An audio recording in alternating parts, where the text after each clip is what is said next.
Madame, Monsieur, bonsoir et bienvenue à cette édition de Scène de presse. MRC ou la stratégie du désespoir. Cette interrogation fait suite à la décision de ce parti d'organiser des marches dès mardi prochain. Une initiative qui s'ajoute à plusieurs autres de même type pratiquement et dont la finalité est, selon certains observateurs, l'accession à la magistrature suprême. Quelle analyse le professeur Mathias Eric Owonangini en fait? Réponse dans un instant. Mais avant, parole à Jean-Jacques Ekindi, El Hadj Oumarou et Paul-Éric Kingé qui ajoutent leur voix au concert de désapprobation suite aux manifestations annoncées par le MRC. A tout de suite.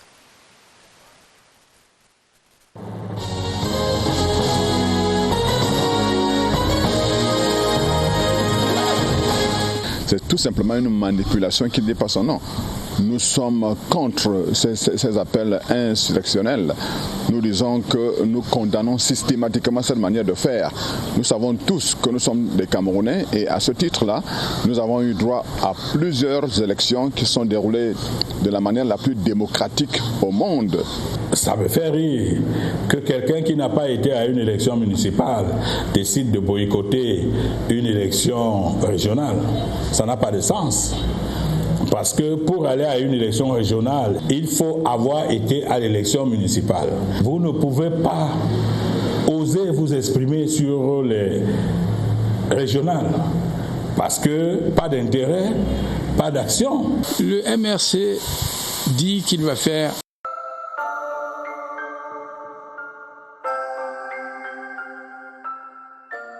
Pour les enfants, il faut servir des aliments riches en nutriments. Appétissant et très intéressant.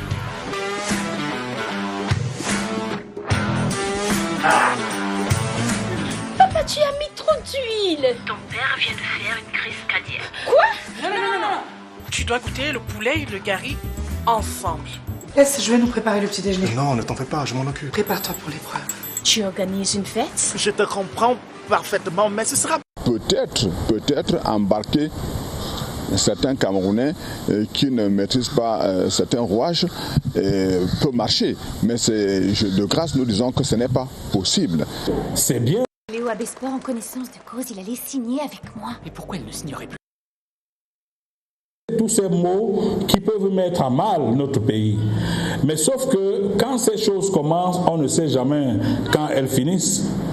Nous avons vu des pays autour de nous vivre une déflagration totale qui aujourd'hui n'arrive plus à se retrouver parce qu'il y a eu des apprentis sorciers qui se sont essayés dans des menaces comme celles que nous vivons. Et ceux qui sont chargés de l'ordre public, ils doivent agir également en fonction du renseignement qu'ils ont. Si le renseignement est qu'une marche déclarée pacifique est par contre un effet de camouflage pour d'autres opérations, il est normal que l'on réagisse. On devient chef de l'État à travers les urnes.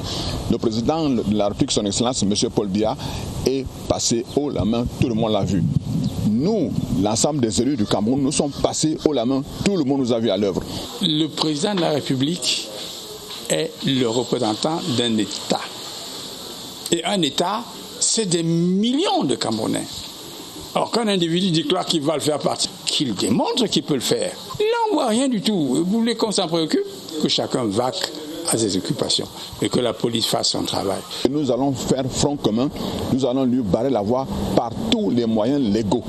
Et s'il faut utiliser n'importe quel type de moyen légal, nous l'utiliserons pour l'empêcher de nous perturber dans ce que nous sommes en train de faire.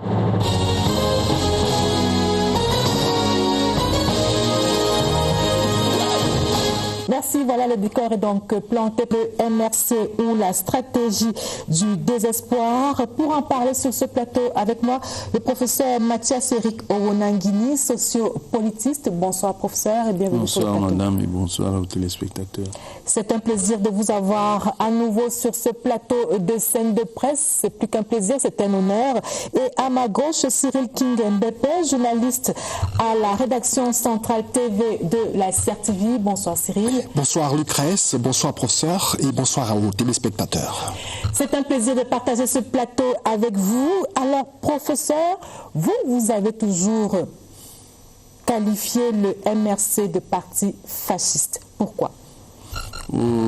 Si j'ai eu à plusieurs reprises à qualifier le mouvement pour la renaissance du Cameroun de parti ayant des allures fascisantes, c'est en raison de l'observation de certains de leurs modes d'action, en fait, de la manière dont ils se positionnent sur la scène politique. L'une des caractéristiques des groupes politiques fascistes ou parafascistes, c'est qu'ils prisent beaucoup le recours à l'invective et à l'injure. Vous ne pouvez pas discuter avec des gens qui ont cette orientation sans que cette discussion-là ne dégénère dans un flot d'injures et d'invectives.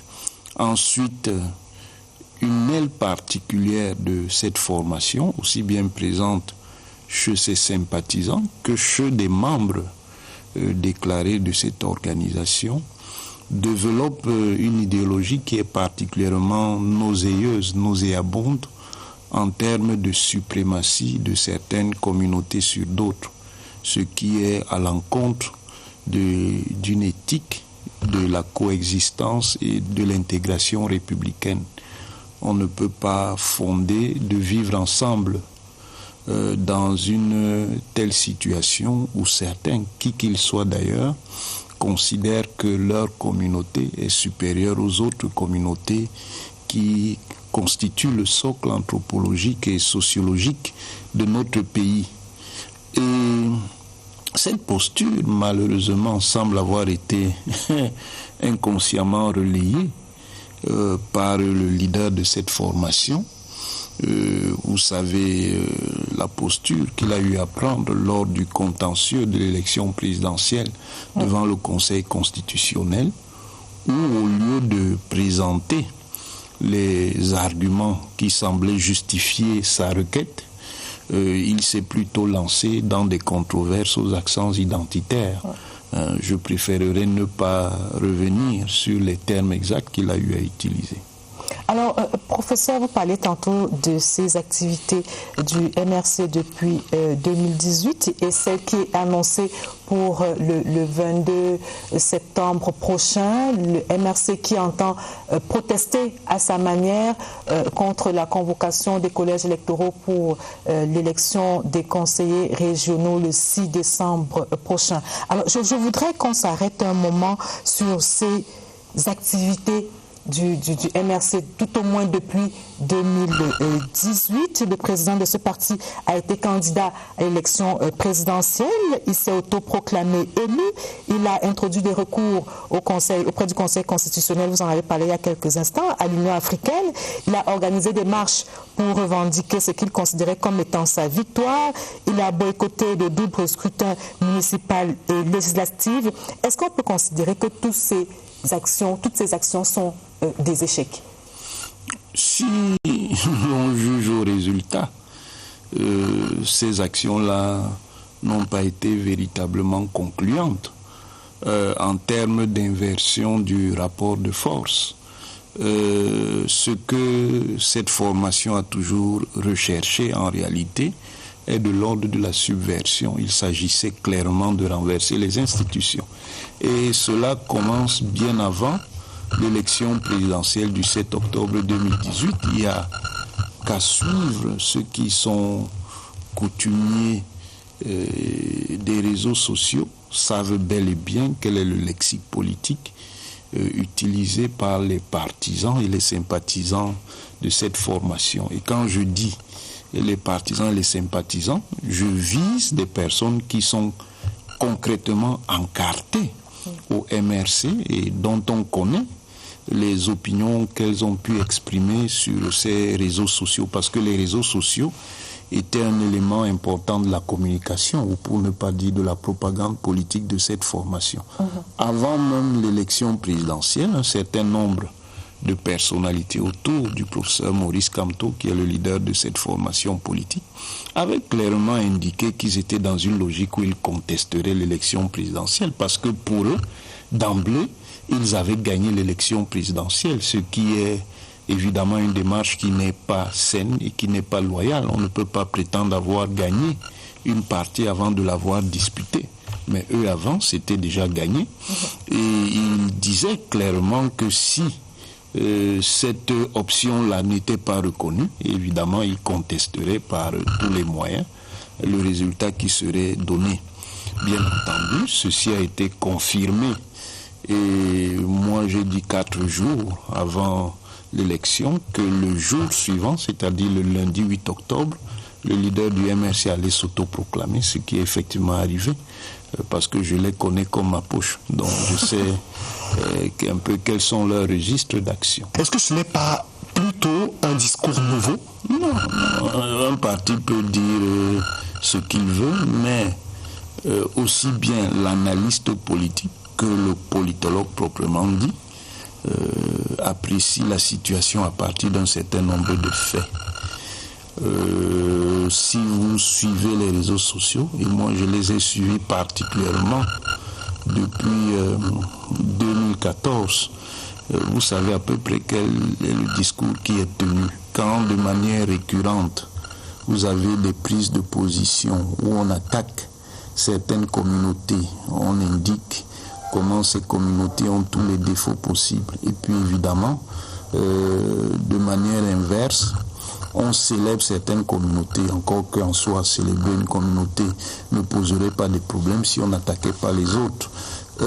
Mais à partir du moment où vous avez des discours suprématistes ou suprémacistes, c'est que nous sommes dans le fascisme. Ce qui caractérise le fascisme, c'est précisément cette manière d'aborder les relations entre les sociétés et les hommes à partir d'une hiérarchie qui classe les hommes en hommes supérieurs et en hommes inférieurs. Ça, c'est un élément caractéristique du fascisme. Voilà pourquoi, pour moi, je le dis, et j'ai un certain nombre d'éléments que je ne présenterai pas ici, qu'il y a au moins une aile fasciste dans cette formation politique. Et l'une des autres caractéristiques du fascisme, c'est précisément le recours ou la tentation du recours à la violence ouverte. Les organisations fascistes, comme en général elles n'ont pas une argumentation politique très sophistiquée, utilisent l'argument de la force. C'est que la force était un argument. De marche pacifique. Oui, bon, marche pacifique, cela relève de la rhétorique parce que l'objectif de la marche, comme ils disent, pour l'exprimer de manière littérale, c'est Paul Biya doit partir. Or, évidemment, cette formulation n'est pas innocente. Le président Paul Biya est président élu, et c'est lui le vrai président élu, pas le président élu fantasmatique de certains. C'est le président investi par les instances compétentes, c'est-à-dire la représentation nationale, l'Assemblée nationale, le Sénat, en présence de l'institution qui a proclamé le résultat de l'élection présidentielle, le Conseil constitutionnel et des corps constitués. Donc, à partir du moment où vous dites à une personnalité qui a acquis un mandat électif, un mandat représentatif, un mandat au nom du peuple camerounais pour exercer la fonction présidentielle, cette personnalité est habilitée à exercer cette fonction pendant toute la durée de son mandat. Et aucune fraction des citoyens de la communauté nationale, du peuple, ne peut décider de manière arbitraire de le destituer. Ça, ce n'est prévu par aucune règle que ce soit. À partir de ce moment, on est clairement dans une dynamique de subversion insurrectionnelle et révolutionnaire de l'ordre établi. Évidemment, une fois que vous auriez décidé de faire donc partir Paul Biya, alors que Paul Biya est le président légitime de la République du Cameroun, la puissance publique va vous en empêcher parce qu'il n'est pas arrivé dans cette position par l'arbitraire, mais par un processus institutionnel qui a été agréé. Ça veut dire donc que votre marche pacifique va nécessairement se transformer en marche violente parce que vous aurez affaire à la force publique. À travers les articles 111 et 114 de la loi qui traite de la révolution et de la sécession. Oui. Maintenant, ce qu'on dit dans les réseaux sociaux que vous avez évoqué tout à l'heure, c'est que c'est parce qu'en face, on est trop tolérant, on est trop patient, que ces discours, depuis 2018 ou même avant, prospèrent et se poursuivent? Non, si on n'était pas tolérant, ce qui serait dit, c'est qu'il y a un climat de répression, un climat d'intolérance autoritaire qui empêche que les gens manifestent ce qu'ils pensent, qu'il y a un climat qui va à l'encontre de la liberté d'expression. Encore que la liberté d'expression n'autorise pas à dire tout et n'importe quoi, n'importe comment, n'importe quand. Dans une société qui s'appuie sur des règles, une société civilisée constituée en état de droit, on ne peut pas dire n'importe quoi. Ce n'est pas parce qu'il y a la liberté d'expression qu'il faut en abuser. Et à partir du moment où non seulement vous dites ce qui serait de l'ordre de l'opinion, Paul Biya doit partir, vous pouvez avoir cette opinion, mais quand vous décidez donc de marcher ou de manifester contre une personnalité qui est instituée en tant que représentant privilégié du peuple camerounais de la République, parce qu'elle exerce des fonctions de président de la République à l'issue d'une élection, ça veut dire que vous êtes en réalité dans une dynamique qui ne peut que générer de la violence. Parce qu'à partir de ce moment, qu'est-ce que vous contestez?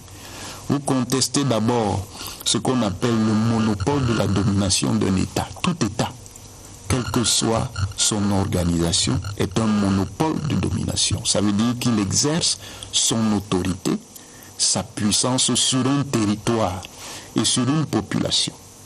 À partir du moment où vous attaquez la principale autorité d'un État dans une perspective de destitution, c'est que vous contestez le monopole de domination. Parce que s'il fallait même attaquer la personnalité en question, il y a des règles.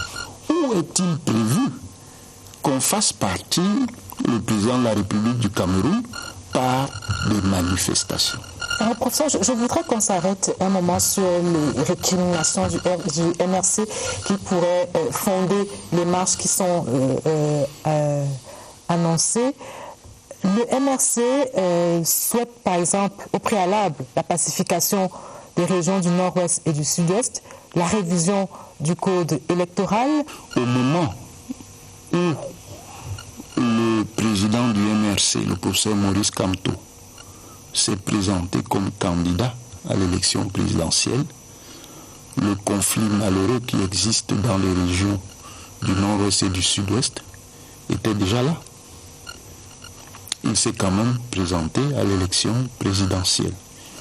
Au moment où il s'est présenté, les règles électorales, le code électoral était déjà là. Il n'a pas trouvé à redire. Alors, au contraire, il disait à un certain nombre d'acteurs de l'opposition qu'il gagnerait même avec ce code. À l'issue même de l'élection, et à l'encontre des résultats qui ont été proclamés par le Conseil constitutionnel, il a estimé qu'il avait gagné l'élection. Malheureusement, ou alors heureusement, nous tous, nous avons vu les audiences du Conseil constitutionnel lors du contentieux. Et nous avons vu qu'il y avait manifestement une incapacité à apporter des preuves à sa requête d'invalidation de l'élection dans un certain nombre de lieux.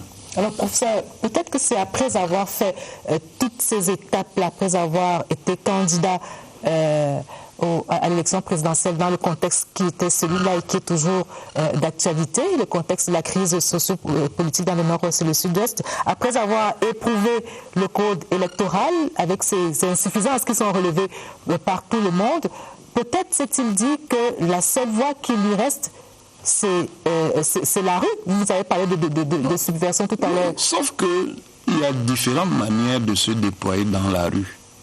On peut faire une manifestation, même une manifestation qui n'est pas autorisée dans un certain registre. Qu'est-ce qui fait la particularité des manifestations ou marches annoncées? C'est l'objectif affiché. Paul Biya doit partir. Donc il ne s'agit pas en réalité d'une manifestation dont l'objet fondamental est de revendiquer une réforme du code électoral ou de revendiquer un processus de règlement définitif.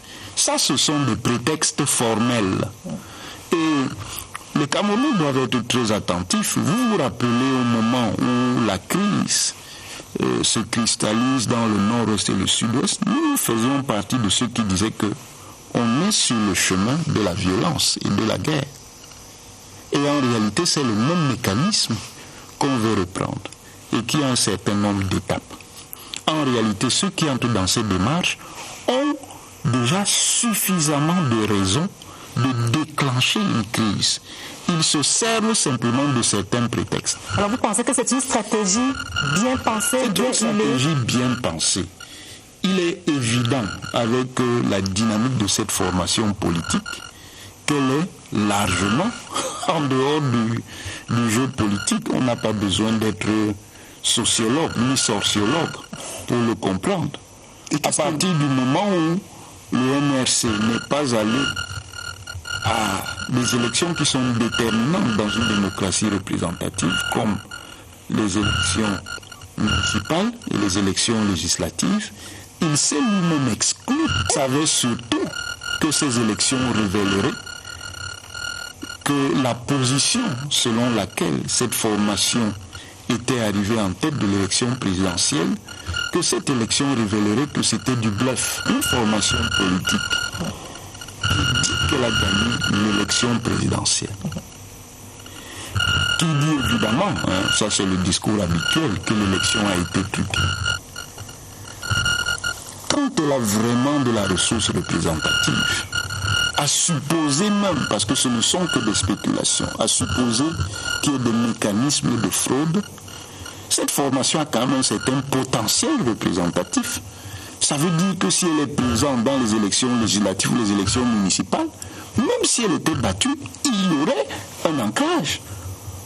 Une formation comme le Social Democratic Front, le SDF, avant la période qu'il a beaucoup desservi de la crise du Nord-Est et du Sud-Ouest, a toujours montré dans les élections législatives et municipales qu'elle avait un certain ancrage, même si elle n'a jamais remporté l'élection. En réalité, la peur, c'était de démontrer qu'en fait, la prétention d'avoir gagné l'élection présidentielle ne reposait pas sur grand-chose. Le parti se positionnait peut-être parce que, sachant qu'en allant à ces élections, il y aurait donc un certain nombre de représentants et on dirait, comme vous êtes en train de dire, qu'il ne représente pas grand-chose, alors que lui, il recuse le code électoral qui l'empêche de représenter exactement ce qu'il représente, professeur.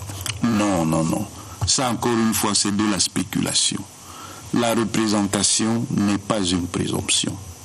La représentation, c'est le résultat d'une compétition entre plusieurs entreprises politiques, entre plusieurs formations, entre plusieurs partis.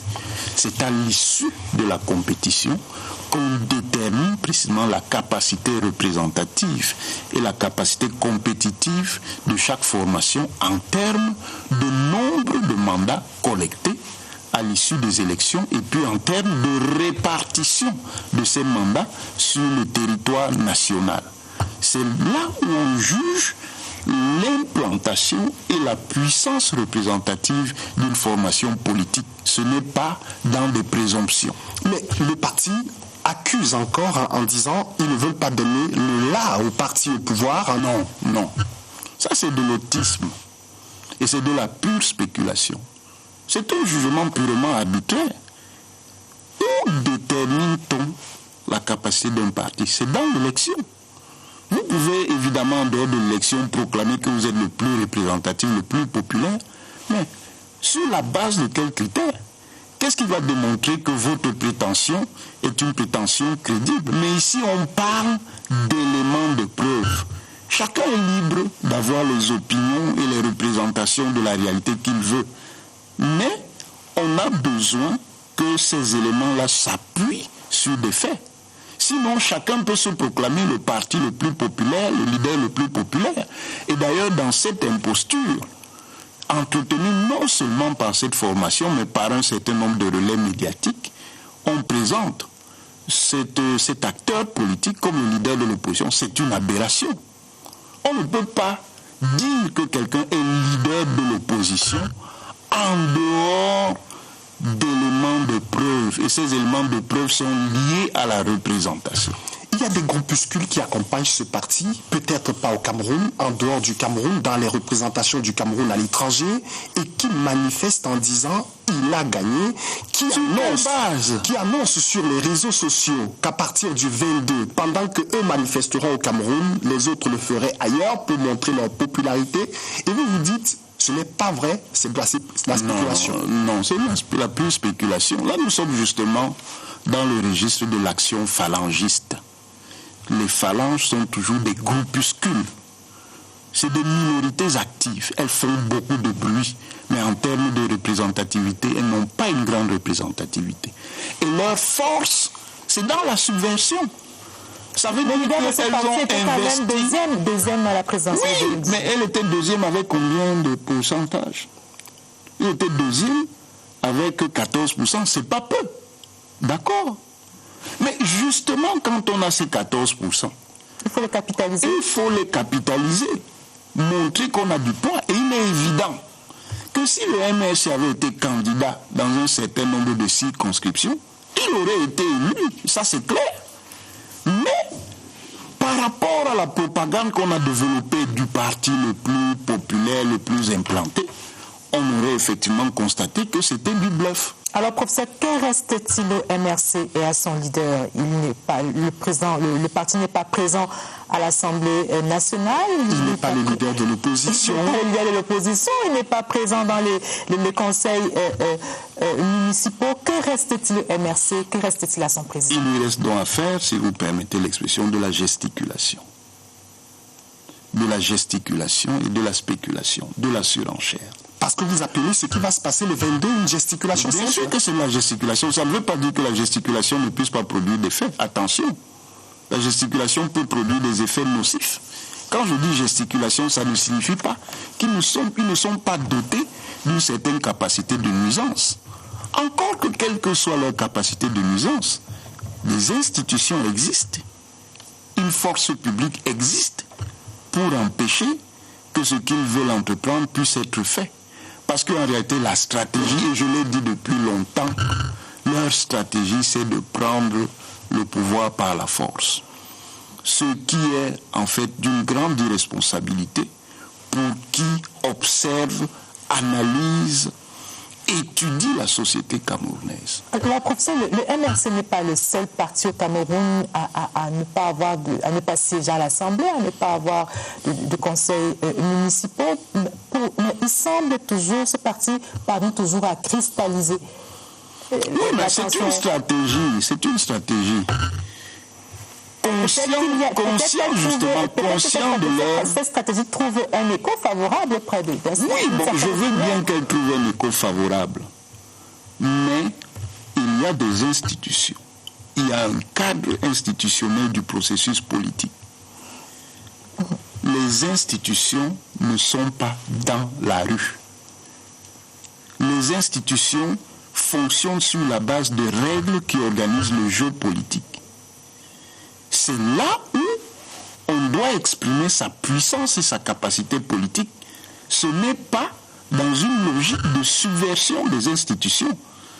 Tout le monde peut se proclamer le plus populaire et souvent les groupes fascisants, c'est ce qu'ils font. Tout leur travail, c'est de disqualifier, de discréditer le système institutionnel en disant qu'il n'a aucune valeur. Et que la valeur, c'est un peuple qu'on définit de manière romantique. Et que ce peuple-là doit donc se saisir du pouvoir. C'est une stratégie qu'on connaît. Ce n'est pas la première fois qu'elle a été expérimentée dans l'histoire. Alors, une seconde, nous avons remarqué un arrêt dans cette édition de scène de presse. Vous avez parlé d'effets nocifs, des marches que le MRC entend organiser à partir du 22 septembre prochain. Le gouvernement, de son côté, a pris un certain nombre de mesures. Et à cet effet, justement, nous allons écouter le ministre de l'Administration territoriale, Paul Atangandji, en focus dans cette édition de scène de presse.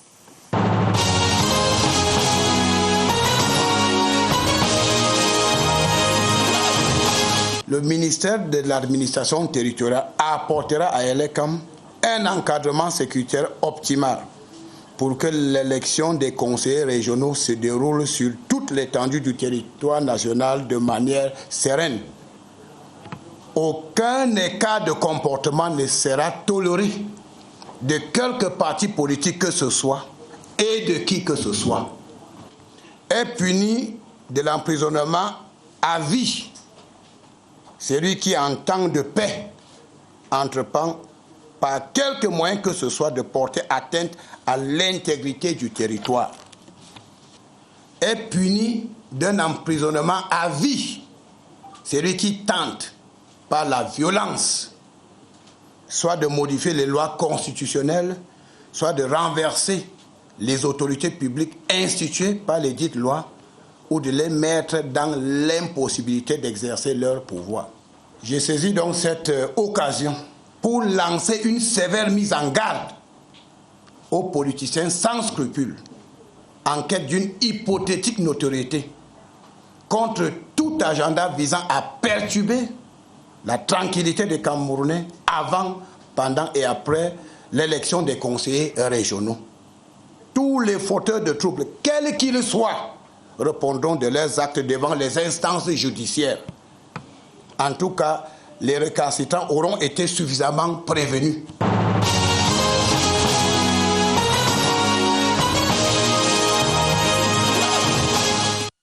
Merci pour ce focus. Merci au ministre de l'Administration territoriale. Alors, Cyril, vous aviez une question? Je parlais de l'intitulé de cette partie de l'émission, la stratégie du désespoir.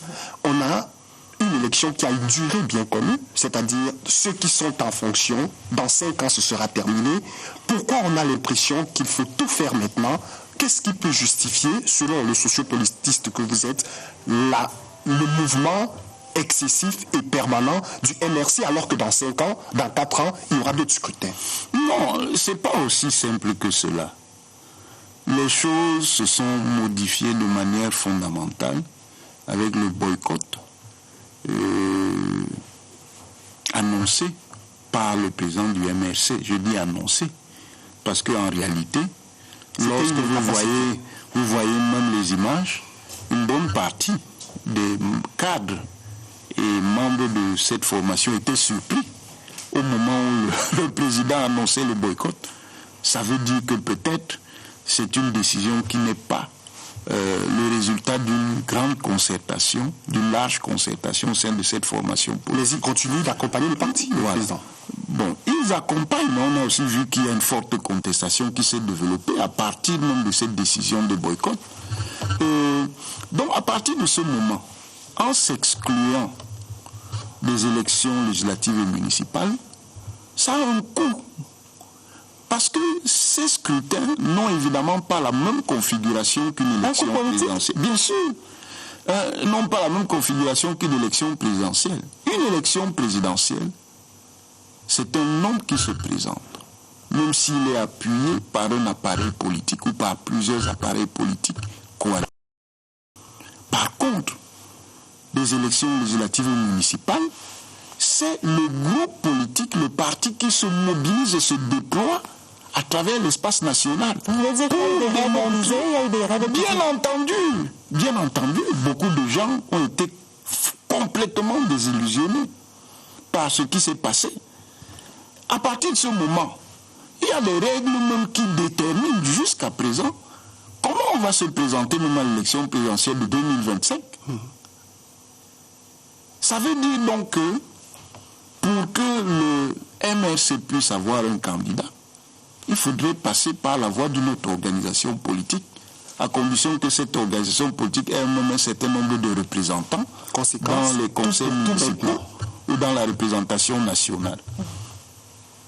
On a aussi perçu, et ça s'est bien vu, dès le 8 octobre 2018, qu'il y a non seulement une passion du pouvoir qui se manifeste chez le leader du MRC. On sent qu'il veut exercer ce pouvoir présidentiel et qu'il est prêt à tout pour le faire. Quitte justement à choisir des voies qui ne sont pas des voies orthodoxes. Alors, professeur, on s'achemine vers la fin de cette émission, de cette partie. Alors, vous avez parlé tout à l'heure, relevé avant que nous n'écoutions le ministre de l'administration territoriale, vous avez parlé de ces marches qui pourraient avoir des effets nocifs. Et le gouvernement se prépare à travers un certain nombre de mesures annoncées par le ministre de l'administration territoriale et relayées par le gouverneur et certains préfets. Est-ce que vous pensez que ces mesures préventives ont véritablement des raisons d'être? Est-ce que l'administration n'en fait pas aussi trop? Non, pas du tout. Pas du tout. Il faut le faire. Je vous ai expliqué que c'est comme ça que ce qu'on appelle la crise du Nord-Est et du Sud-Ouest a commencé. Et nous disions que ça conduirait à la guerre. Ce qui peut se passer à partir du 22 est très délicat. C'est beaucoup plus délicat que beaucoup de gens avec une certaine naïveté pensent. Le Cameroun est dans une phase très délicate du fait justement de la cristallisation de ce conflit du Nord-Ouest et du Sud-Ouest qui n'a pas la même structure que le conflit précédent auquel le Cameroun a dû faire face, c'est-à-dire le conflit à l'extrême nord en raison du terrorisme transnational autour de Boko Haram. C'est un conflit qui crée des tensions à l'intérieur de l'État. Et dans un pays qui est très divers, ça peut créer de terribles conflits. Il ne faut pas croire que c'est un jeu. Dans les pouvoirs publics ont tout à fait raison. Prévenir vaut mieux que guérir.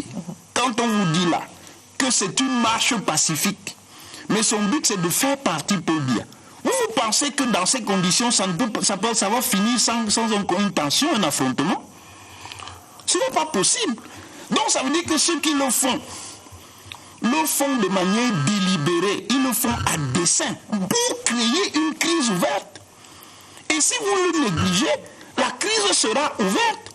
Bien entendu, ils vont jouer sur des frustrations subjectives ou objectives qui existent dans la société. Il n'y a aucune société où il n'y ait pas de frustration, quelle qu'elle soit.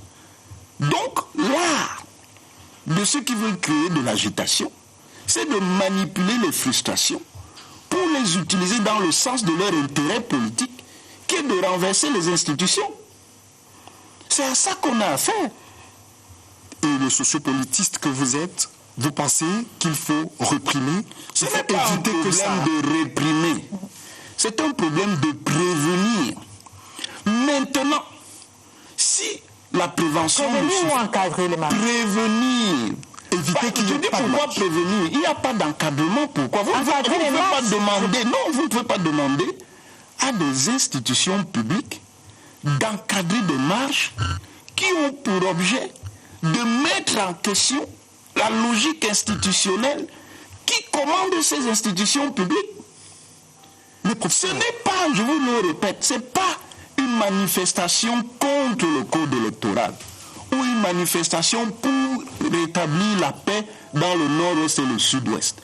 C'est une manifestation dont le but politique est de faire partir le président Paul Biya. Mais c'est pas le président Paul Biya a été élu. Ce n'est pas la première fois qu'on entend ça. On a entendu Paul Biya à un certain moment également et ça n'a pas prospéré. Avec le SDF, faites très attention. Je vous dis et je vous répète. C'est quoi la différence? Je vous dis et je vous répète que le jeu politique se déploie en fonction de conjonctures.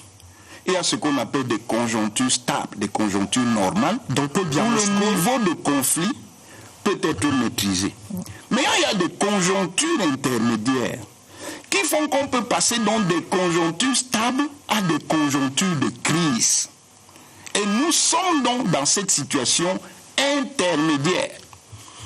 Et je répète, et je le répéterai toujours, la logique profonde de cette action, c'est de généraliser la tension ouverte au Cameroun au risque de déclencher une guerre. Vous me mettrez sur n'importe quel plateau, je vous le dirai. Parce que moi j'étudie, j'observe le Cameroun, je sais de quoi il s'agit. Donc le Paul Biya Moscou de 1992 et le Paul Biya doit partir de 2020, ce n'est pas la même logique, ce n'est pas la même action. Le Paul Biya Moscou, c'était pas une danse de ballerines. Le Paul Biya Moscou a produit une crise fortement secoué le Cameroun pendant plusieurs mois. Les premiers signaux de cette crise, c'est décembre 90, janvier 91, avec le fameux procès Ndiaye Monga. Ça se cristallise à partir d'avril, avec la formation de la coordination de l'opposition et la revendication d'une conférence nationale souveraine. Et là, dans le mode d'action, dans la mobilisation par la propagande, on a parlé de Bia Mosgo. Sauf que qu'est-ce que ça a produit? Ça a produit des affrontements. Ça ne s'est pas passé en l'air. Et le Cameroun, à cette époque, a failli déraper. C'est au dernier moment, je dis bien au dernier moment, qu'il y a eu un sursaut d'un certain nombre d'acteurs de l'opposition. C'est ce qui a fait que le Cameroun n'entre pas en conflit ouvert en 91. Et là, quoi que l'on pense de la conférence du parti, elle a servi justement de lieu de défoulement pour apaiser l'agressivité et éviter que le Cameroun n'entre dans une crise ouverte. Donc, faisons attention avec la manière. C'est pas parce qu'on utilise des mots. Les mots sont très dangereux. Les mots sont au cœur de tous les conflits. On dit non, ce ne sont que des mots. Non, c'est pas parce que c'est des mots, par exemple, que j'aurais le droit ou n'importe qui d'attaquer une communauté en disant on va tous les tuer, comme on a vu certains intellectuels le faire. Professeur, on a eu la tripartite qui a permis d'apaiser les tensions, vous l'avez dit. Oui. L'année dernière, on a eu le grand dialogue national, mais manifestement, les tensions, tout au moins celles du MRC, n'ont pas été calmées. Les tensions n'ont pas été calmées parce que leur agenda, c'est d'aller dans le sens d'une crise. Vous avez vu leur attitude au moment du grand dialogue national. Ça ne les intéresse pas. Eux, ce dont ils ont besoin, c'est une crise ouverte parce qu'ils pensent que ça peut leur permettre... C'est ça, c'est ce que vous voulez dire? Oui, bien sûr, c'est la conquête du palais de Toudi ou rien. Et surtout la conquête en dehors des moyens institutionnels. Et qu'est-ce que le sociopolitiste conseillerait à l'administration, par exemple, pour une institution, pour un parti politique comme celui-là? Moi, je ne suis pas conseiller, je suis sociopolitiste. Être conseiller, c'est une autre posture, c'est une posture d'expert. Bon, maintenant, si l'administration veut me consulter, bon, elle sait ce qu'elle doit faire. Pour revenir dans le sujet, professeur, vous parlez tantôt de ces mesures qui pourraient être prises, qui doivent être durcies non, disons durci, c'est trop. Être à la mesure il y a le maintien de l'ordre. On n'a pas besoin de durcir. Ce n'est pas la guerre. C'est le maintien de l'ordre normal. Maintenant, si en face, vous avez des gens dont la radicalité va s'exprimer de manière violente, par exemple avec des armes, on sera obligé de passer à d'autres types de mesures. Donc ces mesures doivent être à la mesure des actions posées par... C'est des mesures normales de maintien de l'ordre qui ont d'abord une vocation de prévention. Faisons extrêmement attention de ne pas céder à la propagande de l'escalade, parce que la propagande de l'escalade fait partie de la construction de l'escalade. Quand vous cédez... La montagne peut également accoucher d'une souris à partir du... Elle peut accoucher, elle a souvent accouché d'une souris, mais moi je les étudie depuis longtemps. C'est un jeu de cache-cache. En fait, l'idée, je ne développe même pas toute l'argumentation, si je ne veux pas leur donner des ressources, l'idée c'est de surprendre l'État un jour et de provoquer une crise. Donc, on compte justement sur le fait que l'État dit non, c'est rien, ils ont l'habitude de faire ça. Non. L'État doit être vigilant à tout moment. Et partout. Voilà, c'est noté. On va marquer un autre arrêt dans cette édition de Scène de presse pour retrouver Franck Vina et la revue de presse. À tout de suite.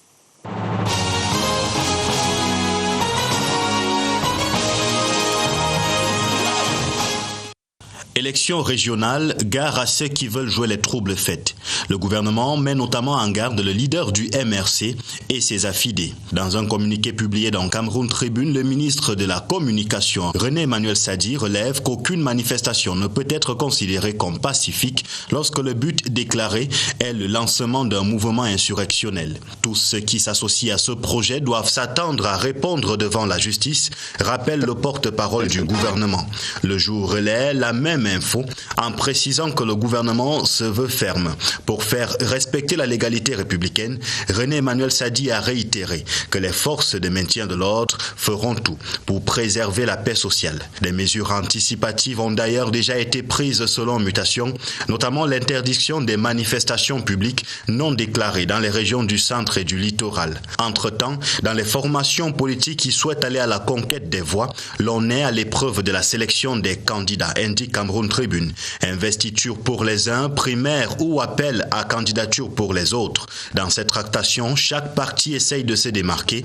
Pas de considération partisane. Opale de Célestin Bidzigui, démocratie participative au PCRN de Cabral-Libi, priorité aux primaires, aux PURS de Serge Espoir Matomba, entre autres. Des stratégies aussi variées que les motivations des uns et des autres. Dans le quotidien Le Jour, certains expliquent pourquoi ils vont à ces élections, occasion d'implémenter les promesses de campagne, argue le porte-parole du PCRN, occasion de contrer le RDPC, selon Anissé Ekane du Manidem, pendant que Christophe Mienzok du RDPC voit tout simplement l'avènement d'un moment important de l'histoire du pays. Dans Mutation, panorama des postulants connus, les premiers candidats à la candidature. Ils ont des profils divers, hauts fonctionnaires à la retraite, universitaires, opérateurs économiques, chefs traditionnels et bien d'autres. Lutte contre le coronavirus, le gouvernement a fait le point après 6 mois de bataille. Bilan semestriel plutôt encourageant selon Cameroun Tribune, mais les autorités rappellent que la pandémie n'est pas finie. Hélas, le relâchement des mesures barrières est réel. Mutation constate que les consignes de protection sont de plus en plus bafouées. La revue de presse était sur la scène.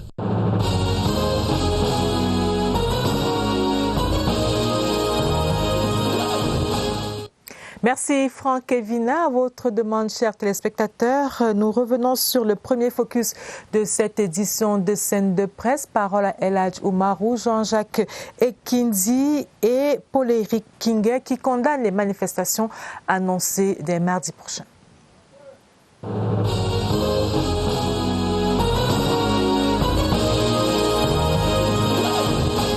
C'est tout simplement une manipulation qui dépasse son nom. Nous sommes contre ces appels insurrectionnels. Nous disons que nous condamnons systématiquement cette manière de faire. Nous savons tous que nous sommes des Camerounais et à ce titre-là, nous avons eu droit à plusieurs élections qui sont déroulées de la manière la plus démocratique au monde. Ça me fait rire que quelqu'un qui n'a pas été à une élection municipale décide de boycotter une élection régionale. Ça n'a pas de sens. Parce que pour aller à une élection régionale, il faut avoir été à l'élection municipale. Vous ne pouvez pas oser vous exprimer sur les régionales. Parce que pas d'intérêt, pas d'action. Le MRC dit qu'il va faire des marches pour empêcher la tenue des élections régionales. Ce serait un scrutin populaire. Je comprends qu'il y a des milliers de bureaux de vote qui sont éparpillés dans le pays. Mais là, dans chaque département, il y aura peut-être 2 ou 3 ou 4 centres de vote. Les conseillers vont y venir. Si c'est pour nécessaire, ils seront protégés. Et le MNC va faire quoi? Il ne va rien faire du tout. Aujourd'hui, faire feu de tout bois, quand on est en mal de sensations, on se permet de dire n'importe quoi pour essayer d'embêter la galerie et peut-être embarquer certains Camerounais qui ne maîtrisent pas certains rouages peut marcher. Mais de grâce, nous disons que ce n'est pas possible. C'est bien de parler d'insurrection, c'est bien de parler de rébellion. C'est bien d'utiliser tous ces mots qui peuvent mettre à mal notre pays. Mais sauf que quand ces choses commencent, on ne sait jamais quand elles finissent. Nous avons vu des pays autour de nous vivre une déflagration totale qui aujourd'hui n'arrivent plus à se retrouver parce qu'il y a eu des apprentis sorciers qui se sont essayés dans des menaces comme celles que nous vivons. Et ceux qui sont chargés de l'ordre public, ils doivent agir également en fonction du renseignement qu'ils ont. Si le renseignement est qu'une marche déclarée pacifique, est par contre un effet de camouflage pour d'autres opérations, il est normal que l'on réagisse. On devient chef de l'État à travers les urnes. Le président de la République, son Excellence, M. Paul Biya, est passé haut la main, tout le monde l'a vu. Nous, l'ensemble des élus du Cameroun, nous sommes passés haut la main, tout le monde nous a vu à l'œuvre. Le président de la République est le représentant d'un État. Et un État, c'est des millions de Camerounais. Alors qu'un individu déclare qu'il va le faire partie, qu'il démontre qu'il peut le faire. Là, on ne voit rien du tout. Vous voulez qu'on s'en préoccupe? Que chacun vaque à ses occupations et que la police fasse son travail. Nous allons faire front commun, nous allons lui barrer la voie par tous les moyens légaux. Et s'il faut utiliser n'importe quel type de moyen légal, nous l'utiliserons pour l'empêcher de nous perturber dans ce que nous sommes en train de faire.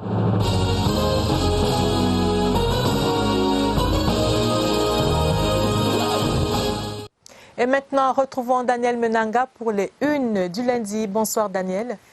Bonsoir Lucrèce, bonsoir à tous. Pour commencer, l'économie report sur la monnaie électronique mesure le poids du Cameroun dans l'ensemble des filiales IOP. Interview exclusive de Sylviane Moudeke, directrice générale en charge de ce service, a dressé le bilan de 2 ans d'existence du service FinTech de Société Générale. Également dans les colonnes du journal Thierry Ekouti, management d'ASECNA, les raisons de l'échec du Cameroun, à découvrir en page 5. Ecomatin, financement de l'économie, c'est 5 400 milliards qui manquent au secteur privé avec 4 642 milliards 88 millions de francs CFA de crédits octroyés par les banques en 2019. L'économie camerounaise n'a obtenu que 45,8% des fonds nécessaires pour impulser une croissance forte créatrice d'emplois. Un tel sous-financement plombe le développement et hypothèque l'émergence souhaitée, déplore Ecomatin. Ladies News sur l'entrepreneuriat, le projet WeConnect se concrétise en faveur de la jeune femme. La cérémonie de lancement de l'activité Young Woman Empowerment, dénommée WeConnect, s'est déroulée mercredi 16 septembre 2020 à l'hôtel de ville de Yaoundé sous la présidence de Mounouna Foutsou, le ministre de la Jeunesse et de l'Éducation civique. Repère présente le Cameroun en 100 repères à l'occasion de son 900e numéro. L'état brut du Cameroun en 100 tableaux qui reflètent son niveau de développement sur fond de tableaux quelque peu sombres au propre. Voici donc quelques clichés en une. 38 femmes sur 374 mères, 26 lits pour 10 000 malades dans les hôpitaux publics. Intégration, alerte à la bombe sociale en rapport avec les commissions de la CEMAC et de la CEAC, évaluée à 18 milliards 685 millions de francs CFA au 10 août 2020. La dette sociale de la Communauté économique et monétaire de l'Afrique centrale est un défi sulfureux pour la quiétude de l'institution qui n'est plus à l'abri des mouvements d'humeur des personnels avec à la clé plusieurs affaires en justice. Actualité en grande une ce lundi et on commence avec Cameroun Tribune, marche illégale contre les institutions non partis politiques, membres de la société civile, transporteurs, taximens, conducteurs de moto-taxi et les citoyens ordinaires donnent de la voix pour rejeter avec force le projet de manifestation lancé par le mouvement pour la renaissance du Cameroun avec pour intention affichée de créer un mouvement insurrectionnel. Réaction sur 5 pages à lire dans le quotidien national bilingue ce lundi. Mutation, lui, présente la fiche technique revue des troupes avant le face-à-face, tout un dossier à lire sur 6 pages. Également, Bamenda Clean, le bilan de 2 semaines après. Enfin, marche du MRC et alliés Manaouda et l'alerte Covid. Terre promise, hebdo et ce nouveau journal donc pour finir. Crise anglophone, les sécessionnistes ont échoué. 4 ans après le déclenchement de la crise dans les régions du nord-ouest et du sud-ouest, force est de constater que le projet de partition du Cameroun a fait long feu. L'hebdomadaire d'information et d'analyse de Marc Ombuy a retrouvé tous les mardis dans les kiosques Lucrèce. Merci Daniel Menanga pour les unes du lundi. Madame, Monsieur, c'est la fin de cette édition de Scène de Presse. Merci aux équipes techniques et rédactionnelles et merci surtout à ces équipes qui nous ont permis d'avoir cette émission ce soir réalisée dans des conditions particulières, des conditions qui ne nous ont pas permis d'avoir le professeur Marcelin Wundaetwa et Serge Pout, journalistes à la CRTV sur ce plateau. Mais nous vous promettons de les recevoir dès la semaine prochaine pour parler du manuel scolaire. Merci, bonsoir d'avoir été avec nous.